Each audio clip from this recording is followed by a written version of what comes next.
All right, everybody, welcome to another episode of the Up and In Show. I'm on the purple couch here at Cards and Culture, and I'm with a special guest, Hananhs Brister. Thank you so much for joining me. Of course. I appreciate it. So you are a beach volleyball athlete. Yes. I think that's the way we like to say it. I don't know. But so you play for the beach volleyball team here at LSU, right? Yeah, and you're I do. From Louisiana? I am from Louisiana, born and raised. Say the town. It's called Pankerville, Louisiana. I love it. It's not how you think it's spelled, so it's really funny. Right. And how do you sell it? Because we were talking about it before the show, and I was like, look at the hometown of this, and I was like, Paincourtville? Is that literally that's how it's spelled? But Pankerville is how it's pronounced, and it means short of bread for, I have no idea why. Nice. Louisiana. That's Louisiana for you. I feel like that's incorporating food and want to make things shorter and everything. So that's great. Pankerville. I love it. I would have never thought that at all. Yeah, no one ever does. Louisiana and their abbreviations. I'm from New Jersey, so like y'all was like my big thing when I got down here. I was like, why do you guys say y'all? It's you guys. You guys, know? you all. Exactly. But yeah, so talk to us a little bit about your journey. You're from Louisiana, and you didn't go to LSU originally, right? So you went to Northwestern State? Yeah, so out of high school, I went to Northwestern State University. It was about 3.5 hours from home. Super small, like, town, same as Pankerville, Natchitoches, Louisiana. I was just going to ask. That's where it is, Natchitoches. Wow. Another mispronounced, like, city. There's no way I could ever spell that, and I've lived here for 15 years. Yeah, everyone's like Natchez, Toches, Natchez, whatever. Way. Yeah. So I went there for 3 years, 3.5 years. And then all the stuff with COVID and everything, I wanted to graduate early, so I graduated from there in 3.5 years, and then was just like, okay, I'm going to hang up my indoor career and just go straight to beach. And so that's what I did originally. I got recruited to come to LSU to play beach volleyball. And I was like, okay, I'm going to get 2 seasons out of beach and it'll be, a great 2 years. Yeah. Well, I get here in January of 2021. Yeah. And I spend 2 days of practice with beach volleyball. Yeah. And Coach Russell comes up to me and he's like, hey, so, you need to talk to Coach Fran. And I was like, my God. Okay. And so I did. I talked to Coach Fran, and me and Fran go way back. Okay. I went to her camps growing up, and actually she was the person who recruited my mom like way back in the day. Way. Yeah. Let's go. When my mom was at Southeastern, when she was in high school, she was going to Southeastern, and Coach Fran actually signed her. That's and, wild. So it kind of no, she actually didn't get to play under her, but right when she got there, Fran left. So I got you. Okay. But it kind of came full circle, like Fran's telling me, okay, hey, you have 1 more year of eligibility indoor, and we would love for you to come play for us. And I was like, I cannot pass this opportunity up. But I was like, but Fran, give me a night, and I'm going to talk to my parents about it. And then I was literally on the court 6 a.m. the next day in like full gear. It's so funny because I was talking to Fran. I was like, Fran, I don't have any shoes or knee pads or anything. She's like, Hannah, we have that all for you. We're at like, LSU. I was like, okay, this is totally different for me. And so I spent that spring with indoor, and then decided to come back for the fall. So I got 2 seasons out of indoor, which is crazy. So it's like I really got 5 seasons of indoor, like in my 5 years or whatever. College career or whatever. And then technically this is the end of my 4th year of eligibility because of COVID or whatever. So I'm taking that for beach, and then I get a whole other year of beach volleyball eligibility. Let's go. Wait, so you have another one next year? And it's just beach. So it'll be my 5th year, but my 6th year in school. So I'm working on my master's right now. Dude, that's so great. I've really enjoyed talking to the college athletes that have taken advantage of the COVID stuff, right? It's been very, very unfortunate, and I want to dive into even your story. I read that, your senior year was taken away. You had all these accolades, school history, right? All these opportunities. But something that's negative, you guys have turned into a positive like this, right? Like you're getting a degree and you're able to finish your master's and still be able to play on, have all these different experiences. Right. So I really admire like the way that, you guys have done that and use that to your advantage, because you definitely could have fallen down a negative, way. Yeah. But I think that's like the thing with athletes, we're going to push through. We're going to find a way to make the best out of every situation. And I think that is what a lot of people have done with this like COVID stuff. So Well, all right. So I have so many questions for you because I'm a huge beach volleyball fan. Like I love the sport because I can't play it and I'm terrible. I'm tall and people are always like, oh, you could dominate, and I'm like, yeah, I've gone out there and just embarrassed myself. So I appreciate it from the technical side of sports and being able to play it, and the mental side of things. I was fortunate enough to date somebody that played at a high level, so I got to understand and experience the game on so many levels. But to me, the ability to go indoor, outdoor, and like I didn't even, when I was reading your story, I was trying to put the pieces together. I was like, there's something missing here where you did play, you know what I'm saying? Like I knew went back and forth. So I want to talk about that. But the first thing I really want to talk about was what that was like having your senior year taken away, right? With the accolades that you had. So maybe actually talk to our listeners about some of the accolades that you had coming up on your senior year, right? It was something with kills and so my junior year, I was Southland Conference Player of the Year for my conference, and then I had like a couple more kills to be like the all-time record holder at Northwestern or whatever, but yeah, I think coming with that, like there was a ton of pressure, obviously, with, being, the best at Northwestern. And it was like, and I read too, I don't mean to interrupt, I'm sorry, but you were also the 2017 freshman of the year. And then you were also 2019 conference player of the year. So you were one of the first people, maybe the first person to do that. And that's where I was like, man, that sets you up in your senior year is such a big finale, right? And then you were quoted saying too, you didn't even get those goodbyes, those senior moments, Right. And I think then I kind of felt that way, but then now looking back at it, it's like, okay, I had all these expectations, from everyone around me and from myself, to make my senior year better than any of the years I had ever been there. And that was a lot of pressure for me. And, I always love a good challenge and I always love to, rise to the occasion. But I think like it was like a blessing in disguise because I was able to come to LSU and like have this bigger challenge and this, culture shock, I guess you'd say, because coming from a little school like that and coming to here is like, wow, like I've seen both ends of it, both ends of the spectrum. So it's like, I think it was more of a blessing in disguise now that I look back at it. And I'm older now, kind of realizing that. So, man, that's amazing. So that's really nice to hear that you've come out of that and had that story. What was it like though in the moment? What were some of the things that who did you lean on? Was that really tough for you at that time? You're saying at Northwestern? Yeah, like when you found out that your season, right? Like it's I always talk about perspective, and 2 or 3 years later, it's easy to be like, oh, this is why it happened, right? And that's the lesson that we learned from it. But at the time, like, what were some of the things that you were going through and the people that you leaned on, to try to get you through that? Yeah, well, by that time, I had already committed to LSU for beach. Okay. That's good. Because I was going to finish out my senior fall and then graduate in December and then go straight to LSU. Nice. Okay. But I mean, then I was like, okay, well, I don't know what to do now. Like, am I going to have to move back home because all classes are online? I have no volleyball. I have no nothing here. So I'm like, so that's what I did. I moved back home with my parents for a semester. As hard as that was, I love them so much. I love them so much, but they understand. I mean, they played college sports.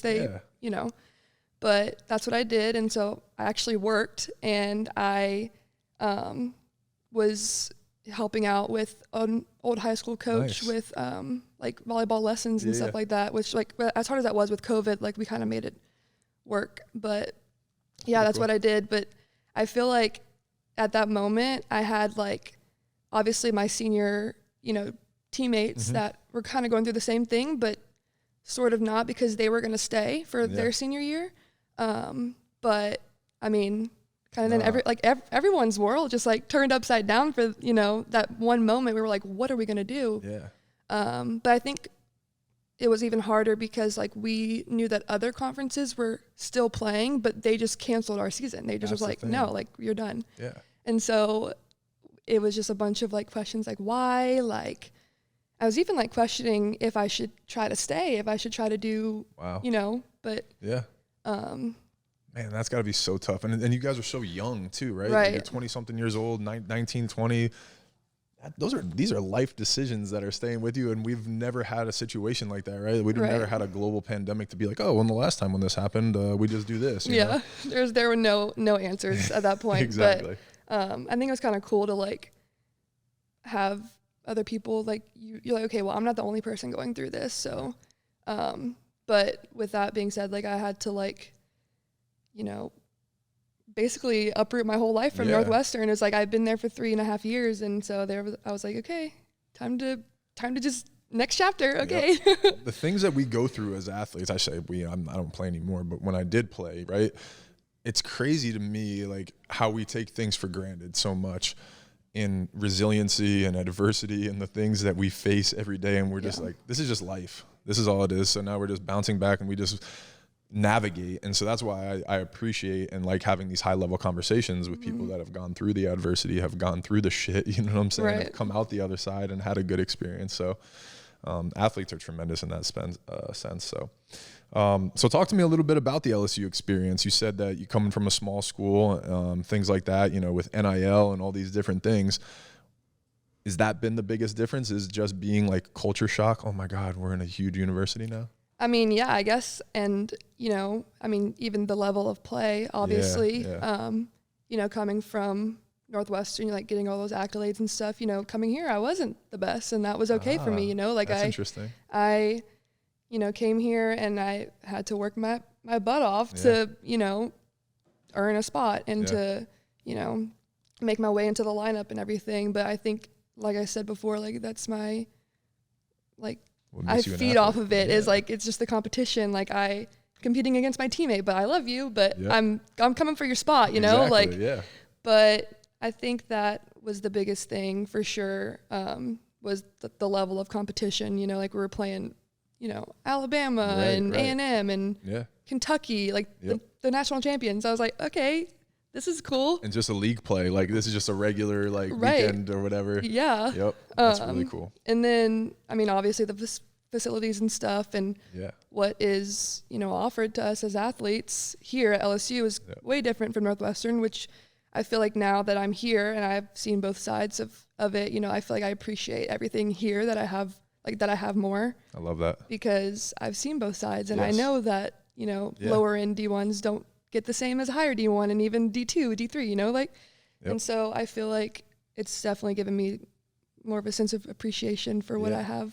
Yeah, you have perspective too, right? Like that's and a lot of kids that, you know, guys and girls that come to LSU are just immediately entitled, right? I tell so many baseball players that I'm like, guys, enjoy this fucking moment right now, because if you get the chance to go to pro ball, you're taking 15 steps back. The way they coddle you here and the stuff that you guys have, the facilities, like you're not going to see this. And then if you look at any other baseball program in America, no schools have what LSU has here. Right. So it's like take advantage of it, but like appreciate it. You know, like I definitely just have some awareness that like not everybody has this, and like this experience for you is really special. Like, definitely leverage it and take advantage of it. But yeah, you got to appreciate it too. That's really deep. I like that. How is that something your parents taught you, or did that something that just became natural of like, I just, you know, this is just me? I feel like definitely something my parents have taught me, you know, growing up. They were always like, you have all these things, you have all these accolades, but like who do you thank? You know, like I'm like, okay, I'm going to thank God because he gave me these abilities and these gifts to do what I do. And, you know, obviously I have my parents to thank for the genes for that. But, you know, ultimately it's like, it's not my doing, you know, it's, you know, some kind of higher power, you know? So. No, absolutely. Grounded in gratitude. I think that was something that my dad taught me too when I was growing up was, you're really good. Like I was always, you know, one of the better players and things like that. He was like, but you're not who you are without your teammates. And, you know, even when they don't do things well, you have to learn how to pick them up because you're a leader, and you have to be grateful for them and what they do for you and how hard they work and things like that. So I think that appreciation is something really special. That's awesome. All right. So talk to me a little bit about biggest, obviously shoes, right? You're going to put some shoes on and different things. Indoor, outdoor volleyball. Right. First biggest thing. Like when you went out to the sand and you were like, oh shit, this is different. Obviously jumping in the sand. That's gotta be crazy. They say like it takes you a couple weeks to develop your sand legs, and they're right. Yeah. Because the first couple weeks I would like watch film back and I'm like, why am I like falling randomly in the sand? Like the sand monster is getting me. Yes. But I feel like that was the main thing, was like getting my feet under my body and like being able to like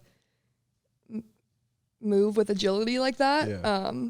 Which was crazy because like I've played beach on and off like in the summers and stuff since I was like 15, but it was like different because it was like I was trying to learn plays, I was trying to learn blocking calls, I was learning, you know, like technical skills. Yeah, too, like everything. And I think just like, especially not having an off season with it, it was like I went from indoor beach. Yeah. Both seasons. It was like, all right, you have a couple weeks to just learn it and then it's go time. Yeah. You know? Just figure it out. But yeah, but I think the coaches, you know, they were super, you know, gracious about, you know, me, and a ton of our other teammates, you know, coming from indoor to beach. It's like, they know we have the athleticism, they know we have the, you know, IQ, but it's like, I mean, they trusted in us to get it done. Does every player have like a different adjustment period and stuff, or is it pretty much, hey, this is the cookie cutter approach that we take from,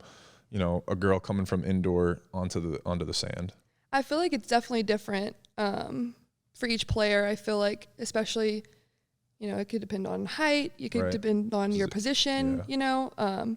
So I'm a blocker, and I like every time I try to play defender, I'm like, oh, I have no idea what I'm doing. Exactly, but, that's crazy. It's just two totally different, you know, aspects and like different things to learn and grasp. And but I mean, I think it's fun. It's so much fun.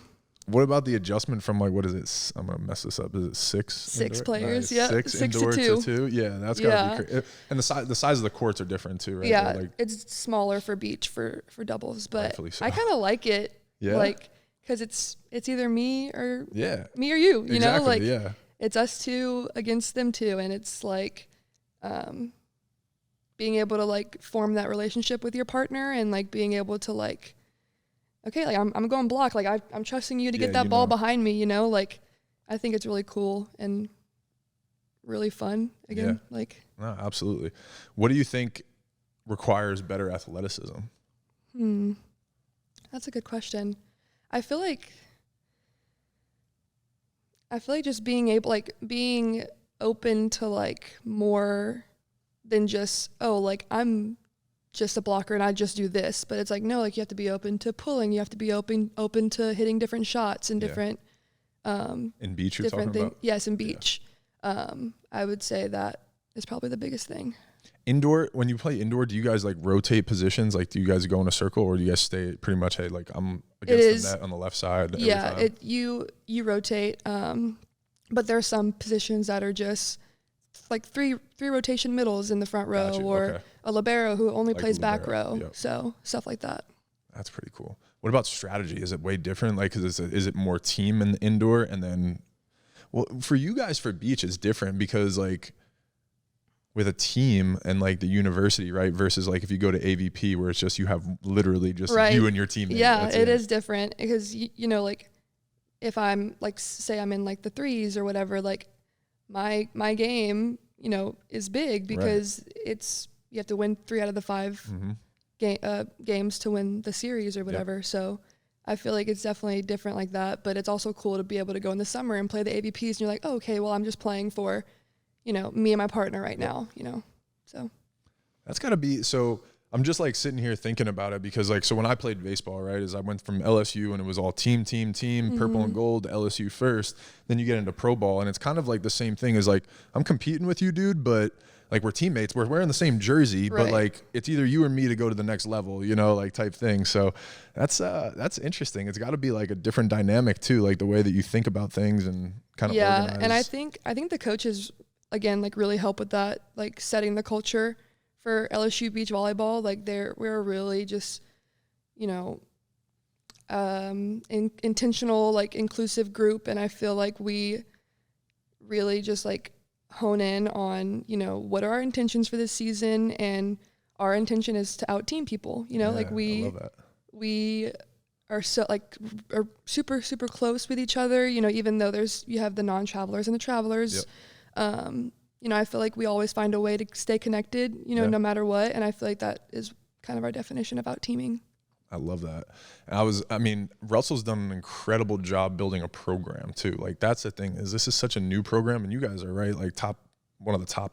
Yeah, we're number 6 right now. Yeah, but you guys traditionally though in the last 5-10 years, whatever, have been up there, right? Or LSU has been up there. What's something that you see? Is it that kind of stuff that create that kind of camaraderie with the team, like where you guys are that tight? Yeah, I would say that. I mean, obviously, being like having the expectation of being a winning program, you know, has always been there. But I feel like, I mean, I'm kind of new to this to the squad, but it's kind of like, you know, you're gonna win, and we're also like he doesn't.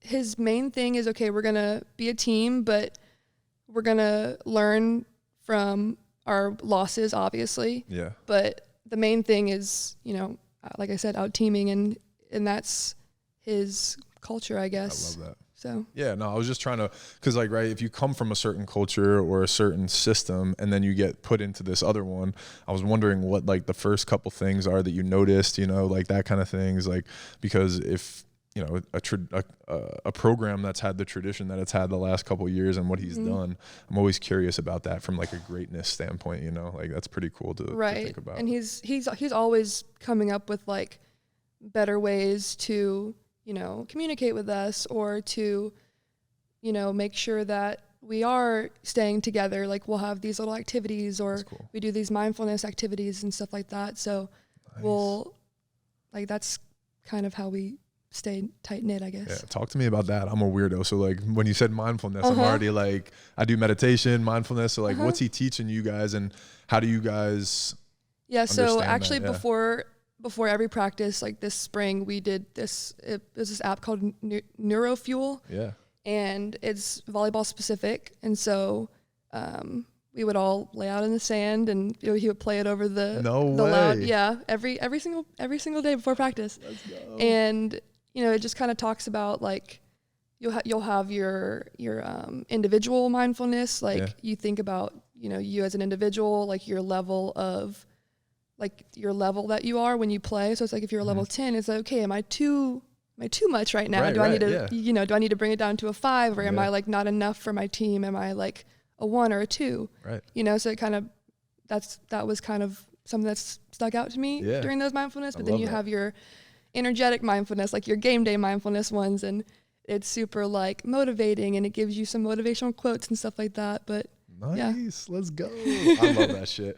I'm a big proponent of the brain and how that affects performance, right? And for me, performance goes so much beyond. I mean, the field is obviously where we get paid and where we can have barometers for success, right, with winning and losing and stuff like that. But performance goes, you know, off the fields, and if your brain's not right, you can't regulate emotions, you can't make good decisions, you know, all of those things. So I love what he's teaching you guys. That's cool. What about does he do anything with visualization?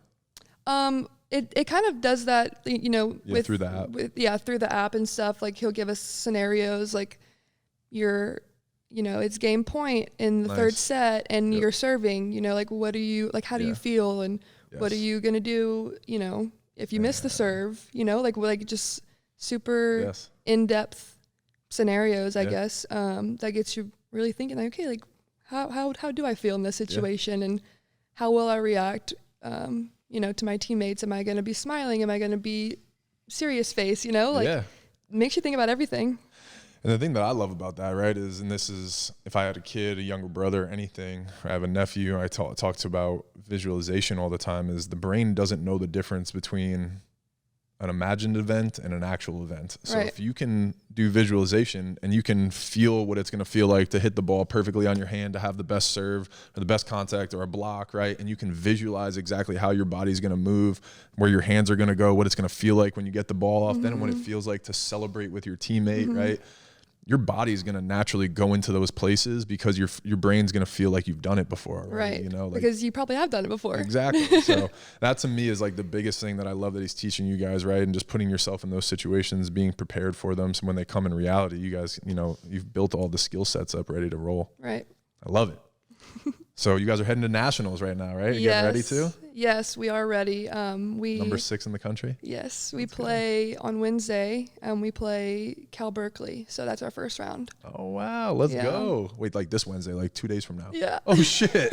Like today's Monday. Yeah. Nice. Oh, my God. Let's go. Okay. I know. You guys are the 6th seed, and there's 16 seed teams now? Yes, 16. Okay. Yeah. So I think when I went, it was like, I went there like 2017 or 18. There was like 8 teams. Does that sound right? Yeah, and it's been like that since last year. Like they just now were like, okay, 16 teams, let's go. So they just double up the brackets basically, and they just meet at in a championship or whatever? Yeah. Very cool. Let's go. All right. So who are some of the favorites? Who's number 1 in the country this year? Southern California.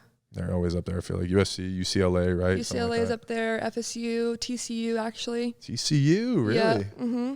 And I'm trying to think of Stanford's up there too. There's 7, I think. But very cool. Yeah. All right. Who do you guys think you guys match up the best with? What do you think? Some prospects? FSU has been, you know, our kind of rival, I guess, for the past couple of years. We lost to them in conference last week. So, got some revenge to get. Right. You know, and anything can happen, you know, in postseason. 100%. So, I mean, I think, you know, hopefully going forward, I would love to meet them again, you know? Yeah, hell yeah. So let's go. Hopefully that'll happen. Yeah, good shit. What else? What else does anybody else need to know about you? I'll leave everything in our show notes, but where do you know, social media, all that? Do you have a website? Do you have anything cool like that you want to share with anybody? No, nothing yet, I guess. Okay. All right. Well, I always like to ask this. When volleyball's done, are you going to play professionally or have an opportunity to play professionally? Who knows where it'll go after? Because I have a whole year to, you know, develop more of my skills and get better. So we'll see if that's in the cards for me after college. Is that something you would want to pursue? Maybe for a couple years. Yeah. But and I want to stay in the sports world anyway when I graduate for, you know, my actual job. So yeah. What do you have a vision of that? I always like to ask and see where you're at perspective wise. Okay, actually I would love to work with the MLB. Nice. Like that's been like my top dream. You know, anything with like HR, recruitment, management, anything like that. Very cool. But because I come from like a baseball family. My dad played in college and he played 1 year in the minors, and then my brother plays college right now at a JUCO. Nice. Yeah. Let's go. Okay, is he tall too? He's 6'2". Okay. Yeah, so he's taller than me. But that's pretty cool. How are your parents tall? Yeah. Oh, 6'2" is what position does he play? He's a pitcher. Nice. I always say 6'2". Like if I were ever a scout, and I've told the girls this all the time, like 6'3", 6'4" and above, I would never recruit. Right. Like ever. There's too many moving parts. Like you're just big body and it's hard to do. 6'2" is the money height. So tell them, keep going. That's pretty cool. 6'2" would be like literally whatD be looking for as a scout if I was a scout for pitching. So very cool. What about social media? What's your social media handles? Everything like that? Instagram is H_Brister. Twitter. Ooh, that's actually going to be in my link tree in my bio. So we'll just put the link tree in there. That's perfect. Yeah. I just like to always kind of let everybody know where you're at social media wise. So in case they like anything that you said, they can go follow you and follow your journey. So thank you for the time. I appreciate this, and go do some important stuff. Get ready for nationals. Yeah. Thank you so much for having me. Yeah. No, thanks for coming. Appreciate it.